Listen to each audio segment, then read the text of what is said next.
প্রিয় শিক্ষার্থী ভাই ও বোনেরা, নমস্কার। আশা করি সবাই ভালো আছেন, সুস্থ আছেন। তো আজকে হেক্সাডেসিমাল হেক্সাডেসিমাল সংখ্যা দশমিকের রূপান্তর, এটা তৃতীয় ক্লাস। তো আজকে একটা হেক্সাডেসিমাল সংখ্যা দশমিকের রূপান্তর করব। সেটা হচ্ছে কি, এখানে দেওয়া আছে 6DF।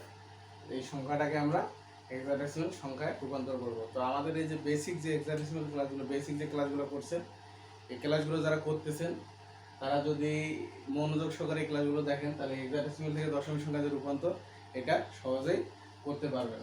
তো চলুন আমরা যে ক্লাসটা শুরু করে দিই। হেক্সাডেসিমাল সংখ্যাটা কি আছে? 6DF। এই সংখ্যাটাকে এখন আমরা দশমিক সংখ্যায় রূপান্তর করব। তো আমাদের যে সূত্র, এই সূত্র অনুযায়ী আমরা এখন কাজ করি। তারপর হচ্ছে কি F 16।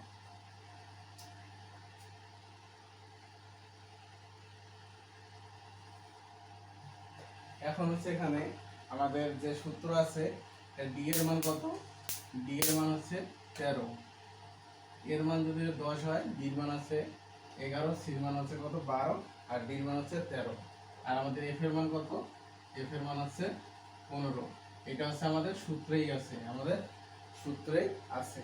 তো এখন আমরা মানগুলো বসাই দিই। 16, 6 × 16, তারপর হচ্ছে ডি এর মান কত? 13 ইন্টু 16 উপরে 1, আবার এফ এর মান হচ্ছে কত? 15 ইন্টু এটা দিলাম 1। তো এটা আছে আমাদের যে সূত্রটা আছে, সেটা হচ্ছে যে এক্স এর উপরে যদি আমরা 0 ধরি তাহলে হয় 1। এই সূত্র অনুযায়ী আমরা এটা এইটুকু করে ফেলছি, এই অঙ্ক এইটুকু। এখন আমাদের আছে কি, এখন এটা গুণ করবো। তো দুইটা 16 গুণ করলে কত হয়? 16 গুণ করলে হচ্ছে 256 যোগ 13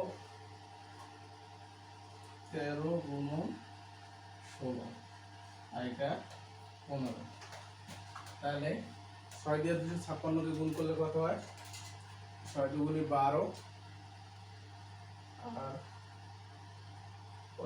30, 12 1500, আর 6 6 36, 1536। তারপর হচ্ছে 13 দিয়ে 16 গুণ করলে হচ্ছে হয় 208,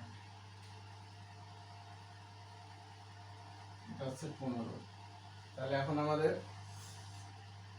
তিনটা যোগ করলেই আমাদের দশমিক সংখ্যা বের হয়ে যাবে। তো তিনটা যোগ করি। 15 আর দিয়ে 17, আর এটা হচ্ছে 44, 59, 1759। তাহলে আমাদের এই সংখ্যাটা কত? তাহলে 6DF, এই হেক্সাডেসিমাল সংখ্যাটা দশমিক সংখ্যা হচ্ছে 1759। এটাই অ্যান্সার। তো প্রিয় শিক্ষার্থী ভাই ও বোনেরা, আশা করি আপনারা অঙ্কটা সবাই বুঝতে পারছেন। আমাদের এই যে বেসিক যে হেক্সাডেসিমাল ক্লাস ছিল তিনটা, তো তিনটা ক্লাস আমরা শেষ করে ফেলছি। আজকে থেকে বেসিক হেক্সাডেসিমালের বেসিক তিনটা ক্লাস শেষ। এখন আমরা যেগুলো করবো হচ্ছে সৃজনশীল আর যোগ গুণ ভাগ আছে, এগুলো নিয়ে আলোচনা হবে। তো আশা করি ক্লাসটা সবাই বুঝতে পারছে।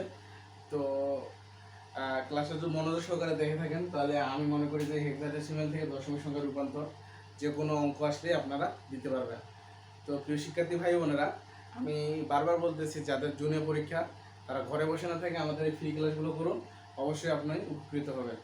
তো সবাই সুস্থতা কামনা করে আগামী ক্লাস থাকার আমন্ত্রণ জানিয়ে আজকে এখানে শেষ করতে। সবাই ভালো থাকবেন, সুস্থ থাকবেন। ধন্যবাদ।